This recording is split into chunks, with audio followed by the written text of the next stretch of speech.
Hello everyone, welcome to our new blog. যারা যারা আমাদের আগের ব্লগটা দেখোনি তারা কিন্তু অবশ্যই আগের ব্লগটা দেখে নেবে। আর এটা কিন্তু সেই ব্লগেরই পার্ট 2। তো আমরা যখন গেছিলাম জ্যাকের সাথে দেখা করার জন্য, তারপরে আমি না একটা বিশাল বিপদে পড়েছি। মানে আমি তো ভাবতেই পারিনি যে এরকম একটা জিনিস হবে। যাই হয়েছে ভালোই হয়েছে। তো ওখানে গিয়ে কিন্তু আমি আরও অনেক জিনিস দেখতে পারি। তার মধ্যে কি কি জানতে গেলে কিন্তু স্কিপ করবে না, পুরোটা দেখবে। তো এখানে কিন্তু অনেক ধরনের অ্যাকোরিয়াম আর অনেক ধরনের মাছ আছে। এই মাছগুলো কী মাছ যদি কেউ জানতে পারো আমাকে কিন্তু অবশ্যই বলবে, কারণ আমি এখানে কিন্তু সব মাছের নামটা ঠিক জানি না। এখানে মাছগুলো এত সুন্দর যে আমার ভীষণ ভালো লাগছিল। আর এখানে যে লাইট কম্বিনেশনটা রয়েছে না, উপরে লাইট লাগিয়ে দিয়ে এই জলের মধ্যে মাছ, আরও ভালো লাগছিল। আর এখানে পাথরগুলোও একটু অন্যরকম, মানে আমার তো ভীষণই ভালো লাগছিল। তোমাদের কেমন লাগছে সেটা কিন্তু বলো, কারণ এই যে পাথরগুলো এত কিউট কিউট লাগছে। তার মধ্যে দেখো এই একটা মাছ, এই মাছটার নামটা কিন্তু আমি জানি, তবে তোমরা কি জানো? এই মাছটার নাম কিন্তু ফাইটার। আর এই মাছগুলো গুড়ি গুড়ি মতো, সেটা কিন্তু আমি জানি না, তোমরা কি জানো? আর এই লাইটটাই দেখো এত সুন্দর লাগছে, মাছগুলো পুরো দুজন দুজনের সাথে খেলছে, এত ভালো লাগছে। সবাই যেন লুকোচুরি খেলছে, মানে ছোঁয়াছুঁয়ি লুকোচুরি, যেরকমটা আমরা ছোটোবেলায় খেলতাম।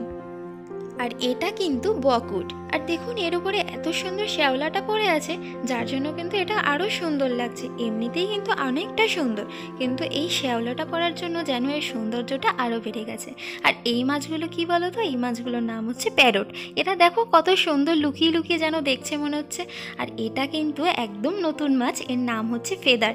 আর এত ভালো লাগছিল যে লুকিয়ে দেখছে বলে যেন মনে হচ্ছে আমার সাথে লুকোচুরি খেলছে। আর তার সাথে ওরা নিজেরাও খেলছে, এত ভালো লাগছিল যে কি বলবো। লাস্টে বাধ্য হয়ে দেখলাম আমাকেও দেখা যাচ্ছে, তো আমি তো আর ওদের মতো খেলতে পারবো না, জলে নেবে। তাই জন্য ভাবলাম ঠিক আছে, আমি বাইরে থেকে ভিডিও করি আর দেখি। আর এই গাছগুলো কিন্তু আন্ডার ওয়াটার প্ল্যান্ট। আমি কিন্তু এত নাম জানতাম না, এই নামগুলো কিন্তু আমাকে রিক্তমই বলেছে, যার জন্য কিন্তু আমি এই নামগুলো জানি। আর তাই জন্য তোমাদেরকেও বললাম। আর এটাকে দেখতে পাচ্ছ, এটা কি বলতে পারবে? যদি জানো তাহলে আমায় বলো। আর দেখো কিভাবে হেঁটে হেঁটে আসছে আমার দিকে, বাপরে বাপ! আমি তো ভেবেছিলাম বোধহয় বাইরেই লাফিয়ে পড়বে, কিন্তু আমি তো এরকম তো জ্যান্ত কখনো দেখিনি। তবে হ্যাঁ, এটা আমি দেখেছি, কিন্তু এত ছোটও দেখিনি। কিন্তু এখন ভালো লাগছে। আমি কিন্তু আগে এত ধরনের মাছ কখনোই দেখিনি, এখন দেখে আমার খুব ভালো লাগছে, কারণ আমি এত মাছ দেখার না কখনো সুযোগই হয়ে ওঠেনি।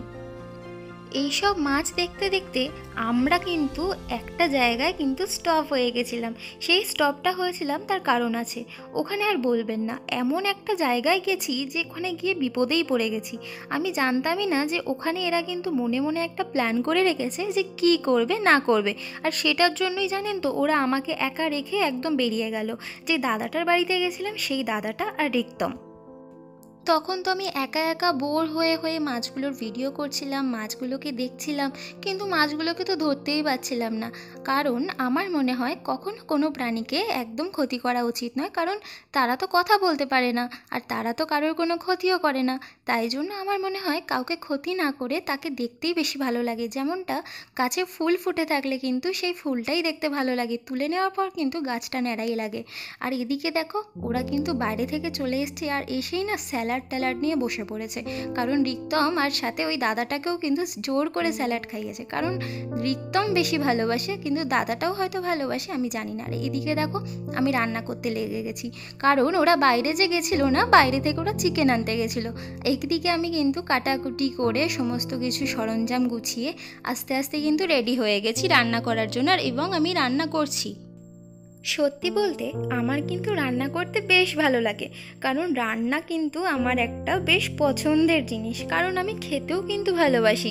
আর সেই কারণে কিন্তু আমার রান্না করতেও বেশ ভালো লাগে। কিন্তু আমাকে যদি ওরা আগে থেকে বলতো, আমি হয়তো আরও বেটার রান্না করতে পারতাম। আমি জানি না ওদের কেমন লাগবে, বাট চেষ্টা তো চালিয়ে যাচ্ছি। আমি কিন্তু চিকেন অনেক রকমভাবে বানাই, তার মধ্যে এটা হচ্ছে আরেক রকম। তো তোমরা কোন রকমের করো সেটা কিন্তু আমাকে অবশ্যই কমেন্টে জানিও। রান্নাটা হতে হতে আমি কিন্তু তোমাদের সাথে কিছু কথা শেয়ার করতে চাই। তোমরা কি জানো আমাদের ইন্সপিরেশন কে বা কারা? সেটা কিন্তু একমাত্র তোমরা। আর আমরা কিন্তু তোমাদের ফিডব্যাকের ভিত্তিতেই ভিডিও বানাই। এখন তোমরাই যদি সাবস্ক্রাইব না করো, তাহলে আমাদের ইচ্ছের শক্তিটাই অনেকটা কমে যাবে, কারণ তোমরাই আমাদের মনের জোর। নিচে দেওয়া ডেসক্রিপশনে সব লিংক উল্লেখ করা আছে। আরও নতুন নতুন ভিডিও পাওয়ার জন্য আমাদের ইউটিউব চ্যানেলটি সাবস্ক্রাইব করবেন, আর সবার আগে নোটিফিকেশন পাওয়ার জন্য বেল আইকনটি প্রেস করতে একদম ভুলবেন না। ফিরে আসি আবার ভিডিওতে। রান্নাটা কিন্তু প্রায় অনেকটাই হয়ে এসেছে। প্রথমে ভেবেছিলাম কাঁচা লঙ্কা দিয়ে একটা রেসিপি করব, যেটা কাঁচা লঙ্কা চিকেন বলা হয়, ওই রেসিপিটা, কিন্তু সেটা আর করা হলো কোথায়। তাই জন্য আমি চলে গেলাম সেটা রিক্তমকে বলতে, যে তোমরা কি আনলে, আমার তো মনের মতো ইচ্ছে করা চিকেনটাই করতে পারছি না, যাক তোমাদের মনের মতো করে একটা করে দিই। তো রিক্তম কিন্তু যাওয়ার পরেই আমাকে জোর করে স্যালাড খাইয়ে দিল। আর জানোই ওর তো একটাই ডায়লগ, যে কেমন। তো আমার তো বেশ ভালোই লাগছে স্যালাডটা খেতে। সাথে কিন্তু একটা পাঁপড় পাঁপড় মতো কি জানি না ওটা কি, তবে তোমরা যদি জেনে থাকো এটা কি ভাজা বলা হয় আমাকে কিন্তু অবশ্যই বলবে। তো আমি ওই ফ্লেভারটা আনার জন্য চিকেনের মধ্যে তা আমি ধনেপাতা ছড়িয়ে দিয়েছিলাম। আমার বেশ ভালোই লাগছিল লাস্ট অবধি গিয়ে। তো দেখা যাক যে ওদের কীরকম লাগে। জানো তো, রান্না করতে করতে আমি একটা বিষয় নিয়ে খুব চিন্তিত ছিলাম, কারণ আমাদের বাড়িতে না মা রান্না করে অনেকটা খাবার রেখে দিয়েছিল, কিন্তু আমরা যে এখানে চিকেন, স্যালাড এত কিছু খেয়েছি, তারপরে যদি এবার বাড়িতে গিয়ে খেতে না পারি তখন কিন্তু মা বকতে কিন্তু ছাড়বে না। আর বকা যদি আমি খাই পুরোটাই কিন্তু আমি রিক্তমের ঘাড়ে ফেলে দেবো, কারণ এই প্ল্যানটা কিন্তু রিক্তম আর ওই দাদাটার ছিল। তাই জন্য আমি একদম বকাটা খেতে রাজি নই। তো যাই হোক, তো ও যতক্ষণ না টেস্ট না করে বলছে যে চিকেনটা কেমন হয়েছে, আমি কিন্তু ওখানে ঠাঁই দাঁড়িয়েছিলাম। তো দেখা যাক ও কি বলে। টেস্টি। আমাদের ফিরতে ফিরতে কিন্তু অনেকটা সন্ধে হয়ে গেছিল, সেটা কিন্তু তোমরা দেখতেই পাচ্ছ। আর সেই জন্য কিন্তু আমরা সেরমভাবে একটা ভিডিও করতেই পারিনি, তাও চেষ্টা করেছি একটু তোমাদের দেখানোর জন্য, কারণ আকাশটা সেই সময় যেরকম হয়েছিল আমার বেশ ভালোই লাগছিল। আরেকটা কথা জানো কি, আমার কিন্তু পছন্দ আকাশ। Good morning. শুরু করলাম আজকের দিনটা পুজো দিয়ে। তো তোমরা সবাই কেমন আছো? আমি তো বেশ ভালোই আছি, তবে গতকাল রাতে কিন্তু আমরা বকাটা খাইনি, কারণ অত রাত হয়নি, আর আমরা বাড়ি এসে কিন্তু খেয়ে নিয়েছিলাম। তো এখানে আমি পুজো দিচ্ছি আর রিক্তম সেখানে ভিডিও করছে। কেমন লাগে বলো তো? আমি একটু ভক্তি ভরে পুজো করব, তা না, শুধু আমাকে লজ্জায় ফেলে। যাই হোক, এখানে দেখেছো কত ঠাকুর। তবে তোমাদের বাড়িতে কি কি ঠাকুর আছে আমাকে কিন্তু অবশ্যই বলবে। আমি কিন্তু নিয়ম করে প্রত্যেক দিন সকালে স্নান করে ঠাকুরকে এইভাবেই পুজো করি। আর পুজো টুজো করার পর আমার কিন্তু মনটা ভীষণ ভালো লাগে, কারণ কথায় আছে না, ঈশ্বরেই শান্তি, আর শান্তিতেই ভক্তি, আর ভক্তিতেই মেলায় মন। তাই জন্য আমার খুব ভালো লাগে। ততক্ষণে বাবাই কিন্তু চলে গেছিল মায়ের কাছে রান্নাঘরে। তবে এখানে বাবাই কে বলতে পারবে? বাবাই কিন্তু রিক্তমের ডাকনাম, আর আমরা কিন্তু সবাই বাবাই বলেই ডাকি। আর রিক্তম রিক্তম বলতে না মুখটা ব্যথা হয়ে গেল। যাই হোক, ওকে তো আমি যা পারি তাই বলেই ডাকি। তো তখন কিন্তু মা রান্না করছিল আলু পোস্ত, আর সেটাই কিন্তু রিক্তম ওখানে ভিডিও করছিল। আমার কিন্তু আলু পোস্ত খেতে খুবই ভালো লাগে, কারণ আলু কিন্তু আমার খুব একটা পছন্দের জিনিস। আর আলু খেয়ে খেয়েই না আমি মনে হচ্ছে দিন দিন কেমন একটা ফুলে ফুলে যাচ্ছি। যাই হোক, তাই বলে তো আর আলু খাওয়া আমি কমাবো না। তো আজকে কিন্তু শনিবার, আর আজকে কিন্তু সব রান্নাই হবে নিরামিষ। আর সেইভাবেই কিন্তু শনিবার দিনকে মাস্ট হয় কিন্তু আমাদের বাড়িতে দই, চাটনি, আলু পোস্ত। আর তোমরা দেখতে থাকো এর আগে আগে কি কি রান্না থাকে। তো এখানে রান্নার ভিডিও করার পর বাবাই কিন্তু আমার পিছন পিছন ঘুরছিল, যে আমি কি করছি, কোথায় কোথায় ধূপ দেখাচ্ছি, কোন কোন ঘরে। আমি কিন্তু প্রত্যেকটি ঘরেই ধূপ দেখাই, কারণ প্রত্যেকটি ঘরেই কিন্তু ভগবান বাস করে। আর আমি রান্নাঘরেও কিন্তু বিশেষ করে ধূপ দেখাই, কারণ রান্নাঘরে মা লক্ষ্মী বাস করে। আর ওই যে দেখো ভাই দাঁড়িয়ে, ভাই কিন্তু ওখানে দাঁড়িয়ে নিজের কাজটাই করছে। ভাইয়ের ঘর হয়ে সোজা চলে গেলাম সদর দরজায় ধূপ দেখাতে, কারণ মা লক্ষ্মীর আগমন তো সেখান থেকেই হয়। এর আগে কিন্তু আমি তুলসী গাছে জল দিয়েছি। তো তুলসী গাছে জল দেওয়ার মন্ত্রটা কি তোমরা জানো? যদি জেনে থাকো আমাকে কিন্তু অবশ্যই বলো। তো সেখানে কিন্তু ভিডিও করা হয়নি, কারণ আমার মনে হয় ভক্তি কিন্তু মনেই থাকা উচিত। আর এদিকে দেখো মা কিন্তু ওদিকে ব্রেকফাস্ট বাড়া শুরু করে দিয়েছে, কারণ এখানে কিন্তু আছে গরম গরম কচুরি আর ছোলার ডাল। তোমরা কে কে খেতে ভালোবাসো ভালোবাসো। আর ওদের বাড়ির গাছের কাঁচা লঙ্কা ভীষণ ঝাল। আমি যদিও বা ঝাল খাই না, লঙ্কা তো খাই না, কিন্তু আমাকে কিন্তু সবাই ফিডব্যাক দিয়েছে যে গাছের লঙ্কা কিন্তু ভীষণ ঝাল। ওদিকে ভাই কিন্তু নিজের কাজ করতে ভীষণই ব্যস্ত, কারণ আজকে শনিবার ছুটির দিন, কিন্তু ছুটির দিন তো সবার, কিন্তু এদের তো আর ছুটির দিন হবে না, ওদের তো সেরমভাবেই সব কিছু মেনটেন করে, তাই জন্য। আর এদিকে এত গরম এত গরম, বাট সকালে কিন্তু অতটা গরম থাকে না, বেলা বাড়লেই কেন জানি না এতটা গরম বেড়ে যায়। আর এদিকে রাখো, রিক্তম কিন্তু খাওয়া শুরু করে দিয়েছে। আমার খাওয়া মোটামুটি কমপ্লিট, কিন্তু রিক্তমের অবস্থা জানি না, কারণ রিক্তম কিন্তু বাইরের খাবার খুব একটা খায় না, যেমনটা আমি বলেছিলাম। কিন্তু এখানে দেখলাম না, ও কিন্তু বেশ খাচ্ছে, কারণ ও শনিবার রবিবার চিট ডে করে। ইস, কচুরি বলতেই মনে পড়ে গেল, জানো তো আমাদের বাড়ি যেখানে, সেখানে কিন্তু একটা কাকুর দোকান আছে, যেখানে কিন্তু খুব সুন্দর কচুরি আর ছোলার ডাল বানায়। আর সেখানকার খাবার আমার ভীষণ পছন্দের। যদি কখনো তোমরা কেউ হালিশহর ভিজিট করো, আমাকে কিন্তু অবশ্যই বলবে। আর আমরা যদি এর মধ্যে হালিশহরে যাই, তাহলে কিন্তু অবশ্যই তোমরা সেই ভিডিওটা দেখতে পারবে। জানেন তো, ছোট থেকে না আমার অনেক বায়না ছিল যে এটা খাবো না সেটা খাবো না, কিন্তু এখন আমার মনে হয় যে প্রত্যেকটা খাবার কিন্তু টেস্ট করা উচিত, কারণ প্রত্যেকটা খাবারের কিন্তু আলাদা আলাদা স্বাদ আছে। এরপরে কিন্তু রিক্তম চলে গেল কাজে। আমি এখন যাচ্ছি একটা কাজে, একটা বিজনেস মিট আছে, তো আমি একাই যাচ্ছি। এখন সিটি সেন্টারে একটা ছোটখাটো কাজ আছে, তা কাজের জন্য বেরোলাম। সবাই ঘরেই আছে, কাউকে নিয়ে আসিনি সাথে, তো একাই ড্রাইভ করছি, একাই যাচ্ছি। একটা ছোট্ট মোটো কাজ আছে, কাজ করে তারপরে আমরা বাড়ি ফিরবো। বাদ বাকি ব্লগ বাড়িতে গিয়ে। ততক্ষণে কিন্তু দাদুর চুলদাড়ি কাটার জন্য একজন জেঠু বাড়িতে এসে গেছেন। আজকে যদিও বা শনিবার, তবে মানুষের কষ্টই তো আগে না, কারণ দাদুর চুলদাড়ি কিন্তু অনেকটাই বেড়ে গেছিলো। আর এত গরম যে দাদুর কিন্তু বেশ কষ্ট হচ্ছিল, সেই কারণে কোনো বাড়ির তোয়াক্কা না করে আমরা কিন্তু তাকে ডেকে নিই। তারপর আমি রান্নাঘরে গিয়ে দেখি যে রিক্তমদের গাছের থেকে একটা নারকেল ঝরে পড়েছে। আর দেখো কত বড় নারকেলটা। আর এই যে দেখতে পাচ্ছ তোমরা বেল, এই বেলটা কিন্তু এসছে বাঁকুড়া থেকে, আর সেটা কিন্তু শিল্পী পাঠিয়েছে। আর শিল্পীকে জানতে গেলে কিন্তু প্রত্যেকটা ভ্লগ ওয়াচ করতে হবে, কারণ সে কিন্তু আমাদের খুব কাছের একটি মানুষ। আর এইখানে দেখো কতগুলো বেল, মা কিন্তু এই বেলগুলো দিয়ে শরবত বানাবে। তো এরপরে মা চলে যাচ্ছে শরবত বানাতে, শরবতটা রেডি হচ্ছে। মা কিন্তু এই বাসনটায় বেলটা ভালো করে ছেঁকে নিচ্ছে। এই বাসনটাকে কি বলা হয় আমি কিন্তু জানি না, তো তোমরা যদি জেনে থাকো আমাকে কিন্তু অবশ্যই জানিও। বেলটাকে ভালো করে ছেঁকে সেটা থেকে যেটুকু জল বা রস ছিল সেটা বার করে দেখো এর আগে কি করছে। এই যে বাকি অংশটা কিন্তু ফেলে দেওয়া হবে। বেলের যে দানাগুলো থাকে সেটা কিন্তু খাওয়া কতটা উপকার বা কতটা ক্ষতিকারক আমি তো জানি না, তো সেই কারণে এটা ফেলে দেওয়া হলো। বেলের শরবত কিন্তু সত্যি বলতে গেলে পেটটাকে খুব ভালো রাখে। আর এখানে কিন্তু মা পরিমাণ মতো একটু লেবুর রস মিশিয়ে নিয়েছে। আর বেলের শরবত কিন্তু পাতলাও খেতে পারো, আর তোমরা ঘন করেও খেতে পারো, তোমরা যেরকমটা পছন্দ করো সেরকমটা কিন্তু বানাতে পারো। এর মধ্যে কিন্তু মা একটুখানি গুড় দিয়েছে, কি গুড় জানি না, তবে এই গুড়টা কিন্তু ইউজ করা হয়েছে। এছাড়াও পরিমাণ মতো যেটুকু মিষ্টি দরকার সেই হিসেবে অল্প চিনিও ইউজ করা হয়েছে। এর সাথে সাথে কিন্তু লবণও আছে।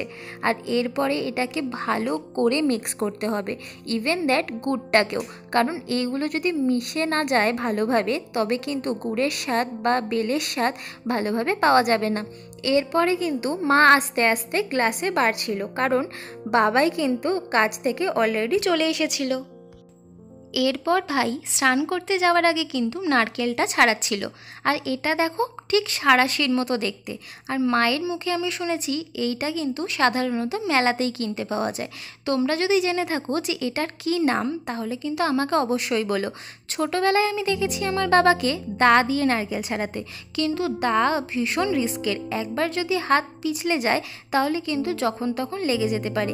আর এটা কিন্তু অনেকটা সেফ, এটা দিয়ে ছাড়াতে পারলে কিন্তু হাতে লাগার কোনো ভয় নেই। আর এটা সাঁড়াশির মতো যথেষ্ট সুন্দর। আর দেখো এইটা যখন আমি হাতে নিলাম, এটা কিন্তু আমার বেশ ভারী লেগেছিল। আর ভাইয়ের কিন্তু এটা প্রথমে ছাড়াতেই পারছিল না, অনেকটা শক্ত ছিল। আর নারকেলটা পুরো পরিপূর্ণ, সেটা পরে আমরা জানতে পারি যে এর ভিতরে কিন্তু অনেকটা জল ছিল। আর জলটা কিন্তু ভীষণ মিষ্টি। সাধারণত নারকেলের জল কিন্তু মিষ্টি অতটা হয় না, কিছু নারকেলের হয় কিন্তু কিছু নারকেলের হয় না। কিন্তু এই নারকেলের জলটা কিন্তু ভীষণ মিষ্টি ছিল। আর নারকেলের জল খেলে কিন্তু পেট ঠান্ডা থাকে। নারকেল কিন্তু অনেক কিছুর সাথে খাওয়া যায়, শুধুও খাওয়া যায়, ডালে খাওয়া যায়, মুড়ি মাখাতে খাওয়া যায়, অনেক রকমভাবে খাওয়া যায়। আর তোমরা কিভাবে খাও সেটা কিন্তু বলবে। আর এখানে দেখো নারকেলটা এত টাইট যে নারকেলের মাথায় ওপরে যে ঝুঁটির মতো যেটা থাকে, আমি জানি না সেটাকে কি বলে, বাট যেটা ঝুঁটির মতোই লাগলো, সেটা কিন্তু অনেকটাই শক্ত ছিল। আর ভাইয়ের সারা গায়ে পড়ছিল বলে মা কিন্তু ঝেড়ে দিচ্ছিল। আর মা কিন্তু বাচ্চাদের খুব ভালোবাসে, সেই কারণে মা ভীষণ কেয়ারিং। আর দেখো ভাই বাজিয়ে দেখলো, বললো নারকেল আছে আর সলিড জল আছে।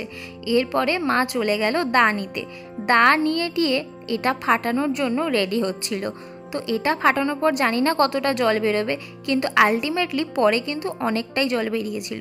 আর এখানে এত গুঁড়ো পড়ে গেছে নারকেলের যে এটা তারপরে কিন্তু পরিষ্কার করা হয়েছিল।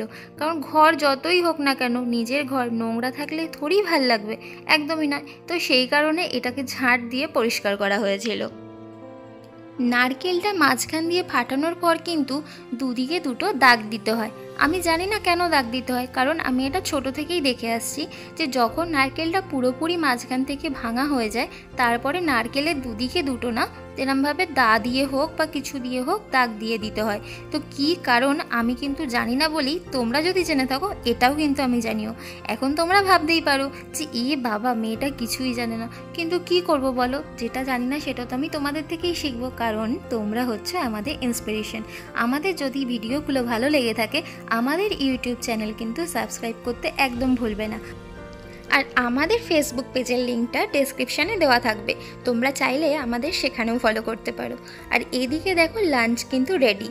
এখানে ডাল আছে, চাটনি আছে, আলু পোস্ত আছে, আরও স্যালাড আছে, আর ভাত আছে, ভেন্ডি ভাজা আছে, অনেক কিছু আছে। আর যথারীতি খাওয়া কিন্তু স্টার্ট হয়ে গেছে। আর যেমনটা বললাম আজকে শনিবার, আমরা কিন্তু শনিবারে ভেজই খাই। শনিবার বৃহস্পতিবার আমাদের বাড়িতে কিন্তু ভেজ রান্নাই হয়। আর ভেজ খাওয়া কিন্তু স্বাস্থ্যের পক্ষে খুব ভালো। এরপর কিন্তু মা চলে এসেছিল দই নিয়ে। আর এটা কিন্তু ঘরে পাতা দই। আর যেমনটা তোমায় বলেছিলাম যে ভেজ খাবারের সাথে দই থাকবে না তা কি হয়, কিন্তু প্রত্যেক দিনই দই করা হয়, দই তারপর চাটনি প্রত্যেক দিনই থাকে। কিন্তু তবুও মায়ের ঘরে পাতা দই বলে কথা, দোকানের দই মানছি একটা আলাদা টেস্ট থাকে, কিন্তু ঘরের দই তো ঘরের দই হবে। তারপরে দেখো ভাইয়ের কিন্তু ততক্ষণে খাওয়া হয়ে গেছে, কারণ ভাই ভীষণ কম খায়। আর সেই জন্য কিন্তু ভাইয়ের তাড়াতাড়ি খাওয়াও হয়ে যায়, তাই ভাই চলে গেল। এরপরে আমি খাচ্ছিলাম, বাপরে বাপ, আমাকে যদি জিজ্ঞাসা করা হয় যে কেমন লাগলো প্রত্যেকটা জিনিস, তো কী বলবো বলো, মুখের তো কোনো ভাষাই থাকে না, তাই জন্য এরকম একটা এক্সপ্রেশন দিয়ে দিয়েছিলাম। তো এরপরে কিন্তু ডাল আলু পোস্ত দিয়ে ভেন্ডি ভাজা দিয়ে আমি খাচ্ছিলাম, কারণ আমার কিন্তু ভেন্ডি ভাজাটা বেশ ভালো লাগে, আমি জানি না কেন ভীষণই ভালো লাগে। আর ডাল কিন্তু আমার খুব প্রিয়।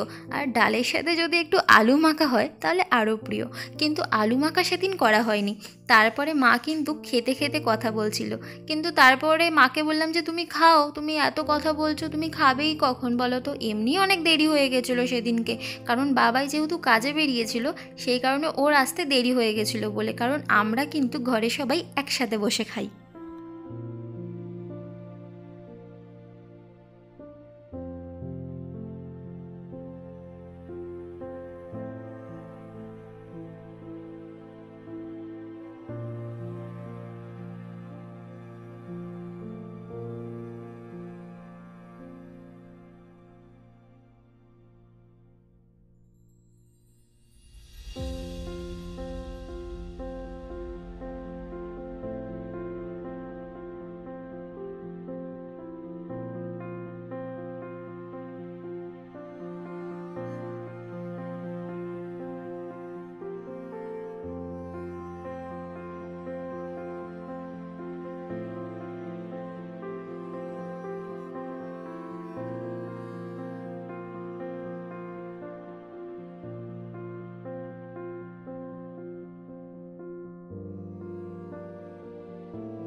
খাওয়া শেষ হলেই যেই বিকেল গড়ালো শুরু হলো অমনি বৃষ্টি।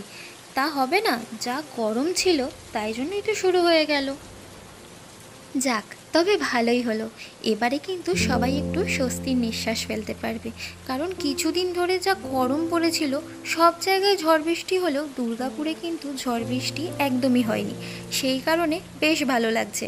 তাতে কি হবে যে বাইরে যত প্রাণী আছে, কুকুর, বিড়াল, পাখি, কারোর কোনো কষ্ট হবে না।